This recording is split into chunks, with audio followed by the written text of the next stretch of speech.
네, 안녕하십니까. 김철수 회계사입니다. 이번 시간은요, 우리 그 CPA 재무회계, 제가 저술한 CPA 재무회계 2, 네, 2라 하면 여기서 고급회계, 환율변동효과, 연결재무제표, 사업결합, 지분법까지 네, 그 모아놓은 그 책이거든요. 네, CPA 재무회계 2. 네, 그 중에서 그 연결재무제표, 가장 여러분들이 궁금해하시고 네, 많은 비중을 또 차지하고 있는 연결재무제표에 대해서 네, 설명드리고 있습니다. 그래서 오늘은 이제 그 중에 또 기초적인 그 개념, 꼭 우리가 연결재무제표를 공부하기 위해서는, 이해하기 위해서는 반드시 알아야 할 개념인 영업권, 그리고 영가매수 차익, 이제 주로 영업권이겠죠. 그 영업권에 대해서 네, 설명드리도록 하겠습니다. 일단 그 영어권의 그 뭐라고 표현할까요? 우리 그 무슨 강학적 개념, 의미? 네, 그 영어권은 영어로 굿윌이라 하고요.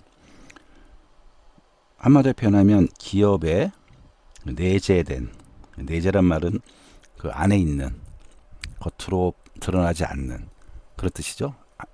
내재란 말이 그 내부 안에 있는, 그러니까 겉으로 보기엔 안 보이는 거죠. 내재된 재산적 가치, 이게 바로 영어권이다. 다시 얘기하면 영어권은 뭐냐? 내재된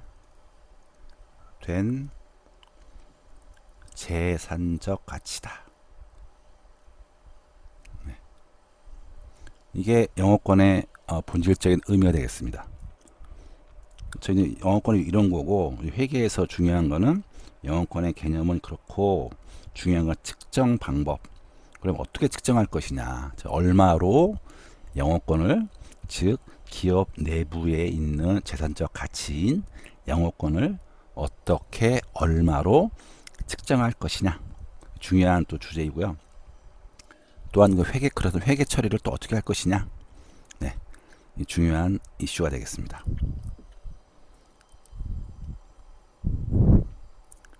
네, 그 영어권의 개념과 구분. 그 영어권은 방금 말씀드린 대로 기업 내부에 내재되어 있는 재산적 가치이고요. 그 영어권은요, 두 가지로 네, 구분합니다. 하나는 내부적으로 창출이라는 표현을 쓰는데, 창출한 영어권, 또는 1번, 두 번째는 뭐냐면 외부에서 취득한 영어권. 네. 그러니까 기업에 내재되어 있는 영어권이 있는데, 영어권은 두 가지의 경로, 원천에서 발생할 수 있다, 그런 의미겠죠. 하나는 내부적으로 우리 스스로, 기업이 스스로 창출, 그러니까 창조, 만들어낸 재산적 가치. 또 하나는 외부로부터 취득한, 네, 취득한 재산적 가치. 두 개로 구분할 수 있다. 네. 정리하면 내부적으로 창출한 영어권은 외부에서 구입하지 않고 기업 스스로 창출하여 보유한 재산적 가치이다. 네. 이 내부적으로 창출한 영어권의 가장 큰 특징이 뭐냐면, 취득한 그 창출하기 위하여 소요된 원가를 신뢰성 있게 측정할 수 없다는 겁니다. 그러니까 기업에서 많은 돈을 쓰잖아요. 여러 가지로. 우리 마케팅, 삼성전자, 예를 들면 삼성이라는 브랜드를 키우기 위해서 마케팅, 광고 등등등등 하지만, 그 재산적 가치인 영어권이 얼마로 측정하는가 되게 어렵다는 거죠. 즉 얼마의 원가가 투입되었는지를 측정하는 건 사실상 불가능하다. 즉 광고비를 1,000억을 썼는데, 그 중에서 자 영어권, 그 브랜드라는 영어권 그 재산적 가치를 창출에 기여한 그 마케팅 비용이 얼마인지를 구분할 수는 없다라는 거죠. 그래서 내부적으로 창출한 영어권은 자산으로 회계 처리할 수 없다, 라는 게 가장 중요한 특징이 되겠습니다. 두 번째는 외부에서 취득한 영어권. 외부란 뭐 어딜 말하는 거냐면 다른 기업을 말하는 거예요. 외부는. 그래서 이 사업자가, 기업이, 또 회사가 다른 사업을 취득할 때 그 다른 사업에 내재되어 있었던 영어권을 우리가 기업이 사는 거죠. 이러한 경우를 외부에서 취득한 영어권이라는 겁니다. 즉 다른 그 취득되는 그 기업, 종속기업인데 그 종속기업에 이미 내재되어 있던 영어권을 취득자, 이제 지배기업이 취득자가 얼마로 평가해서 이 영어권은 얼마가 적정하겠어라고 이렇게 결정을 하는 거죠. 결정을 해서 돈을 지불하고 한 그 영어권, 그런 영어권을 외부에서 취득한 영어권이라 합니다. 이러한 영어권은, 즉 외부에 취득한 영어권은 이전 대가 분석이라는 그런 과정을 거쳐서 측정이 가능합니다. 왜냐, 우리가 준 돈이 총 얼마로 준 돈이 우리가 분명하게 구별할 수 있기 때문에 그 중에 영어권으로 취득한 금액이 얼마이다라고 우리는 구별할 수 있다라는 거죠. 즉 영어권의 금액을 측정할 수 있다라는 거죠. 그래서 우리 그 외부에서 취득한 영어권은 무형자산으로 회계 처리할 수 있다. 여러분들 보시기에 그 왼쪽에 있는 여기 그 내부적으로 창출한 영어권, 그리고 오른쪽에 그 외부에서 취득한 영어권 두 개를 비교했을 때 차이가 뭐냐면, 이거는 자산 아님, 그게 뭐예요? 비용이라는 얘기죠. 비용. 이거는 자산으로 회계 처리할 수 있다. 이 차이가 뭐예요? 차이가 자산으로 회계 처리 못하면, 비용으로 회계 처리하게 되면 당기 손익을 감소시키는 거죠. 떨어지는 거죠. 자산으로 회계 처리하면 당기 손익에 영향을 미치지 않는 거죠. 즉 자산으로 회계 처리한다는 것은 당기 손익을 증가시키는 그런 효과를 가져오는 거죠. 이해되시겠어요? 그래서 영어권으로 회계 처리한다는 의미가 우리가 그 외부에서 영어권 자산으로 회계 처리한다는 의미이고, 영어권으로 회계 처리할 수 없다는 얘기는 우리가 그 비용으로 회계 처리해야 한다라는 그런 의미가 되는 거죠. 영어권이 되고 안 되고, 그리고 얼마인지 여부, 굉장히 중요한 겁니다. 왜냐하면 영어권이 되어야 자산으로 회계 처리할 수 있는 것이고, 또 자산으로 회계 처리하여야 당기 손익을 늘릴 수 있기 때문에, 즉 비용을 줄임으로 굉장히 중요한 그런 개념이 되겠습니다. 좀 더 자세히 알아보겠습니다. 사업결합. 사업결합을 하면 저희가 그 본래 이 책은요, 사업결합, 그 다음에 그 연결재무제표, 지분법, 이런 순서대로 책은 서술되어 있는데, 제가 지금 연결재무제표만 별도로 지금 설명을 드리고 있기 때문에 사업결합이 뭔지에 대해서는 제가 설명을 안 드렸어요. 지금 잠시 설명드리면, 사업결합이라 하면 사업을 결합하는 거예요.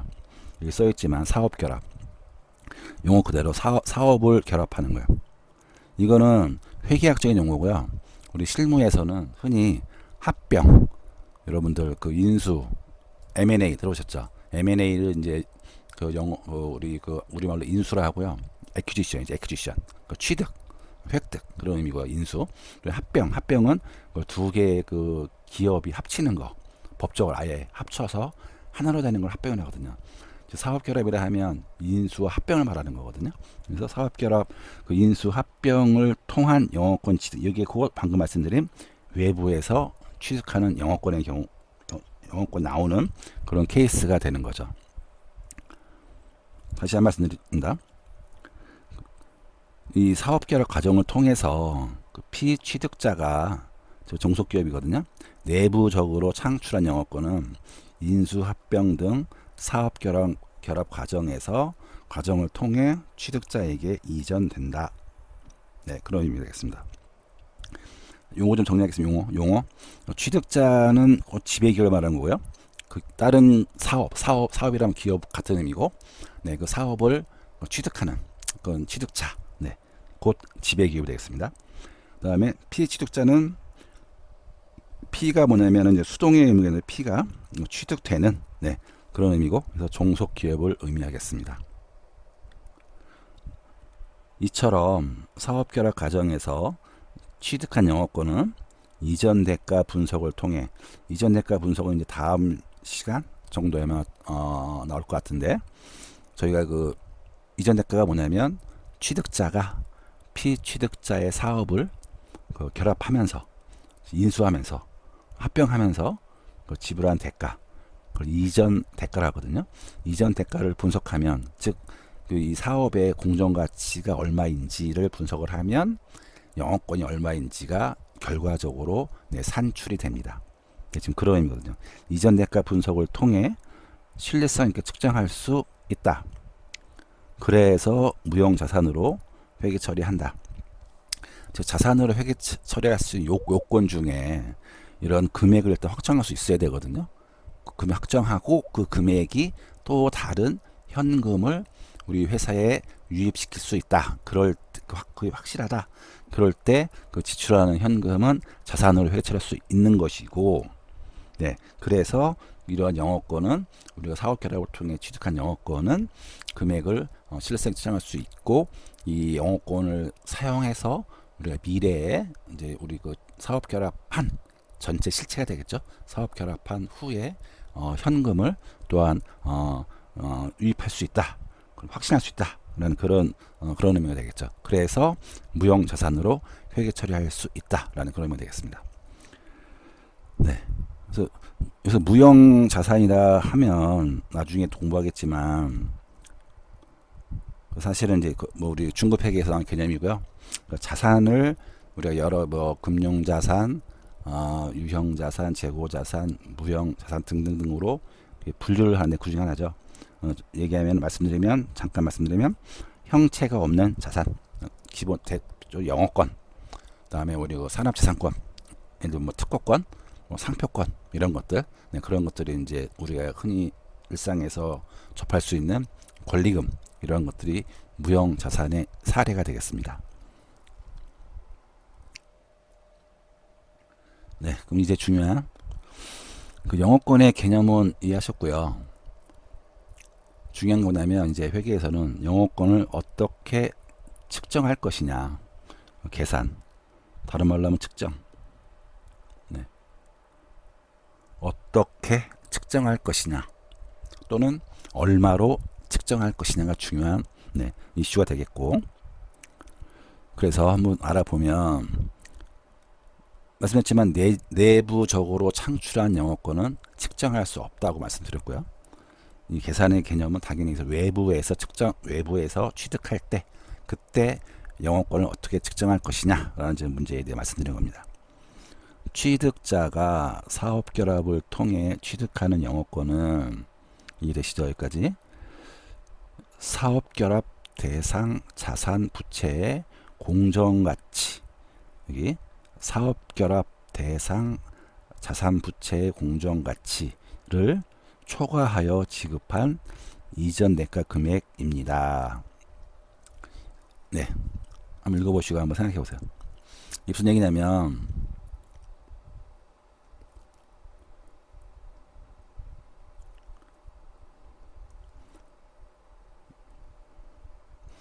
제가 이전 대가는 두 개로 구성이 되거든요.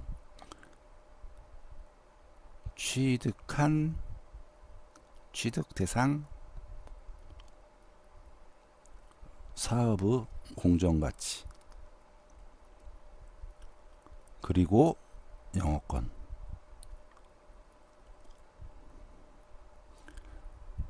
네, 즉 그 피취득자의 사업을 취득하는 그 사업자는, 회사는 그 사업의 공정가치만큼을 지불한다고 보는 거예요. 회계에서는. 실무적으로 그러냐? 예, 실제로 그렇습니다. 간주하는 거예요. 회계에서. 공정가치만큼을 우리 그 사업결합할 때, 즉 인수나 합병을 할 때 취득자는 피취득자에게 지급한다라고 회계에서는 그렇게 간주하고 보는 거예요. 그리고 플러스 추가하여 영업권을 인정하고 지급한다. 네, 그렇게 회계는 보고 있는 거예요.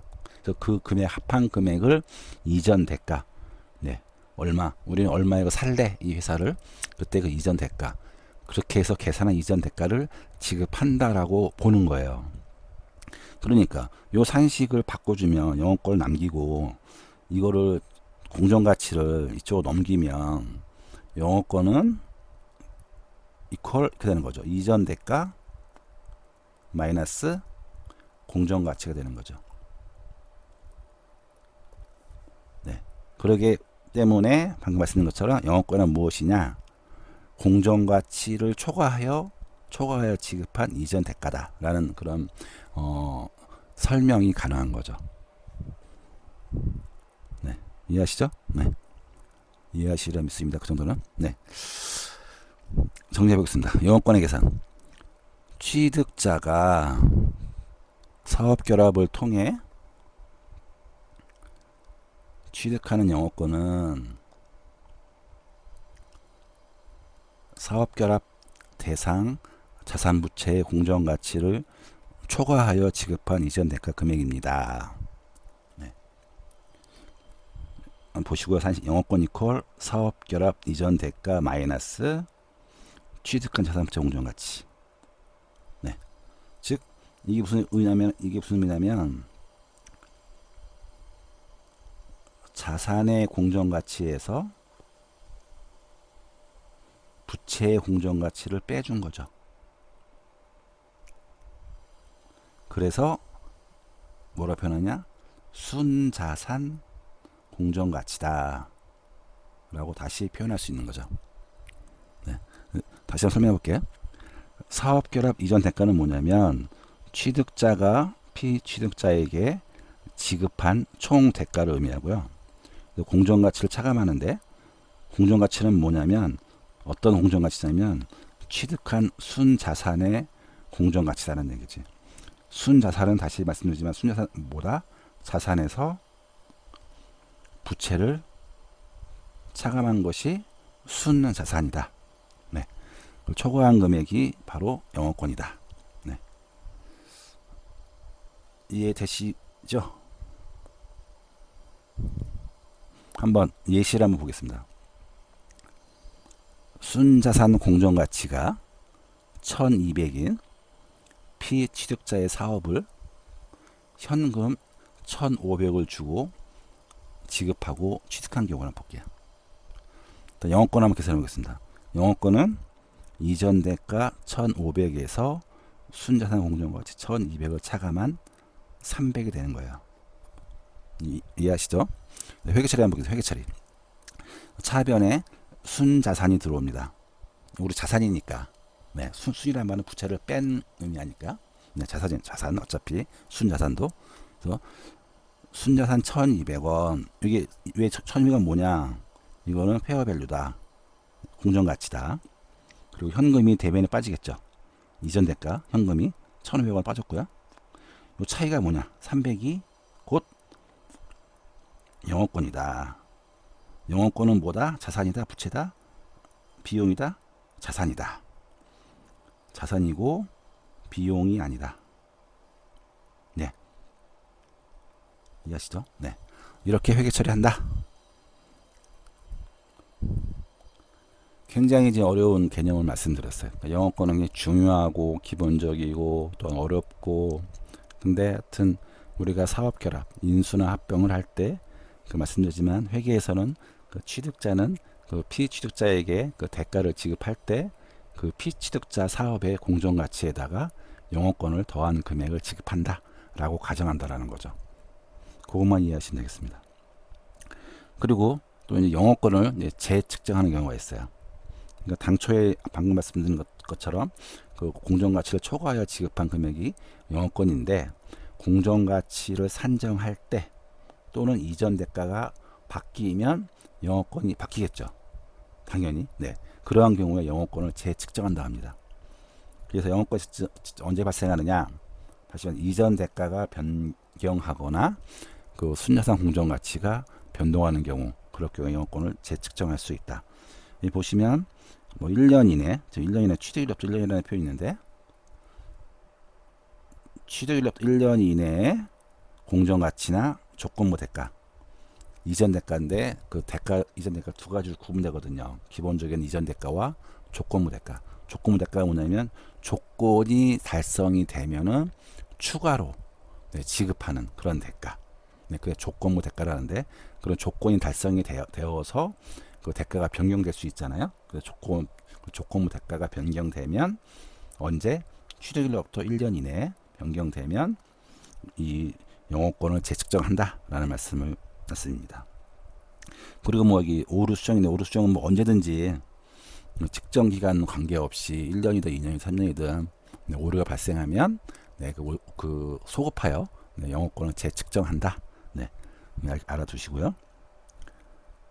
영업권 재측정은 그 엄밀히 얘기하면 연결 재무제표의 분야라기보다는 그 사업결합 그 분야, 대표적으로 합병을 다루긴 하는 건데, 연결이 아니라 합병을 다루는 게 이제 사업결합 파트인데, 거기에서 다루는 주제예요. 영업권 재측정은.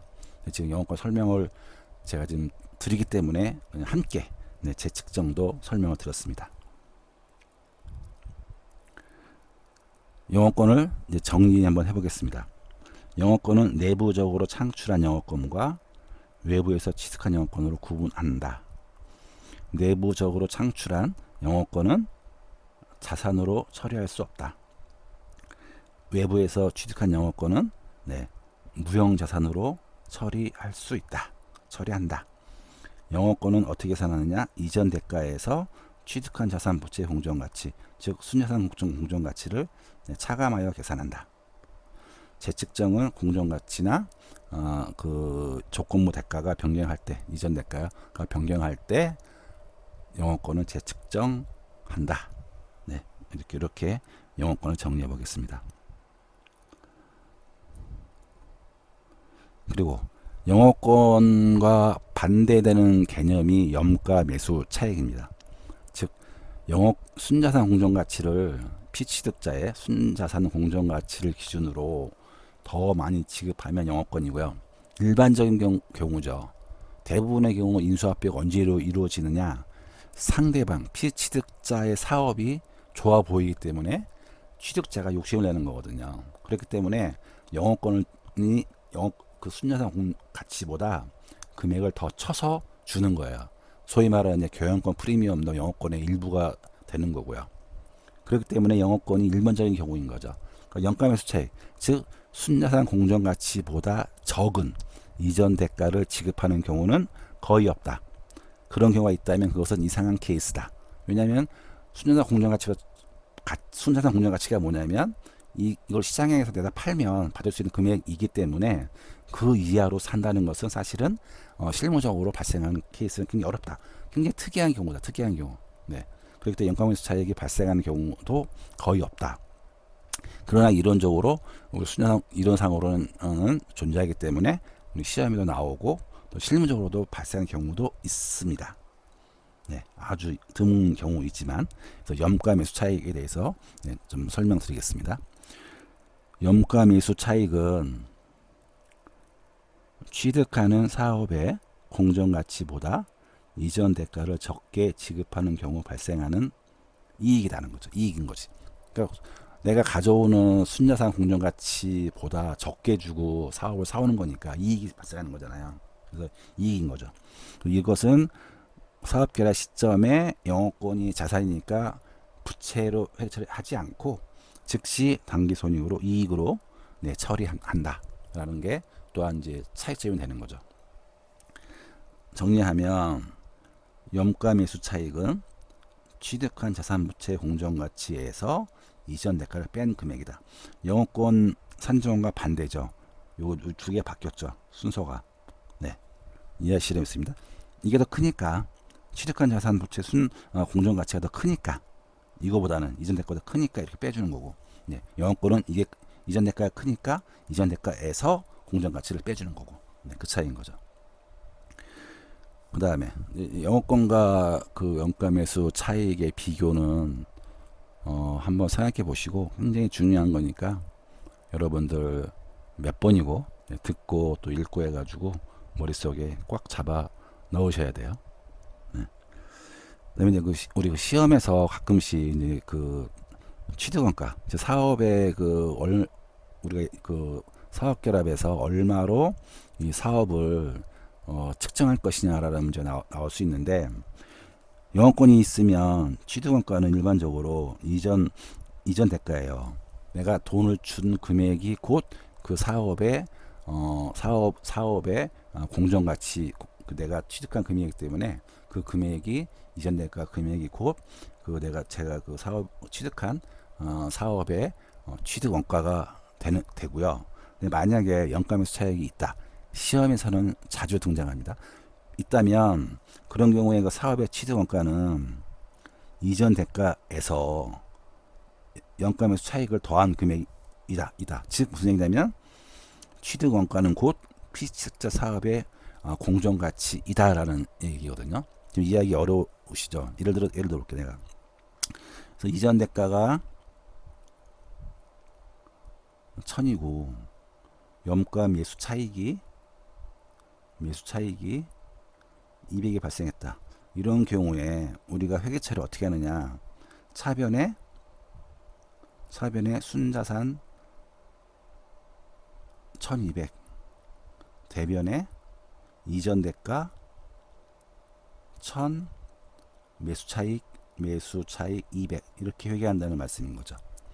두 개의 합이 순자산 요 금액의 취득원가가 된다. 1200 이런 말씀이 되는 겁니다.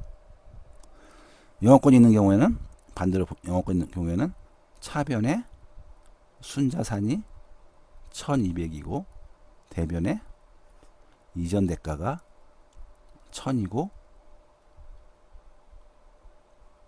거꾸로 이전 대가가 1500이고 이 차변에 차익 영업권이 300 이렇게 되는 말씀이죠. 즉 영업권이 있는 경우에 취득원가는 순자산 공정가치 그대로 가는 것이고, 에다가 영업권 더한 영업권도 이제 그 피취득자의 재무상태표에 반영이 되거든요. 영업권이. 그래서 요 두 개의 합, 요 두 개가 전부 다 그 순자산 취득원가로 가는 것이고, 영가매수 차익이 발생하는 경우에는 요 순자산 1200만 간다라는 그런 의미가 되겠죠. 요건 또 나중에 아마 예제 등을 통해서 다시 한번 설명드릴 기회가 있을 것 같습니다. 네, 영가매수 차익 회계처리 다시 한번 보시면 그 공정가치가 3,500인 피취득자의 사업을 현금 3,200 이전 대가죠. 지급하고 취득한 경우에 회계처리를 보겠습니다. 먼저 영가매수 차익을 계산해 보면 사업의 공정가치가 3,500, 이전 대가 3,200. 그래서 요 차이가 300. 사업의 공정가치가 이전 대가보다 큰 거죠. 네. 그래서 회계처리를 보면 차변에 사업 공정가치 3,500이 오고 현금으로 대변에 3,200이 빠지고 요 차익 300이 대변에서 온다. 대변에 영가매수 차익으로 온다. 영가 차익은 뭐다? 부채다? 아니다. 부채가 아니라 당기손익이다. 네. 이렇게 회계 처리한다. 합계는 3,500이고요. 네. 좀 이해하시기 어려울 수 있으니까 하여튼 반복하시고 또한 암기가 필요하면 암기하시고 네, 해주겠습니다. 오늘 공부한 거 마지막으로 정리만 하겠습니다. 영업권은 다시 한번 말씀드리면 내부 창출과 외부 취득으로 구분한다. 내부 창출은 자산이 불과하고 외부 취득만 무형자산으로 회계 처리한다. 영업권은 이전 대가에서 순자산 공정가치를 차감하여 계산한다. 그리고 영업권을 재측정하는 경우가 있다. 영가매수 차익은 순자산 공정가치가 이전 대가보다 큰 경우에 발생한다. 네, 영가매수 차익은 당기손익으로 처리한다. 네, 오늘 그 배운 내용 영업권 영가매수 차익 진짜 어렵지만 또 꼭 아시고 진행되어야 될 부분이기 때문에 꼭 다시 한번 복습하시고 좀 지루하시더라도 들으시고 네, 암기하실 부분 암기하시고 네, 하셨으면 좋겠습니다. 네, 감사드리고요. 다음 시간에 또 뵙겠습니다. 네, 감사합니다.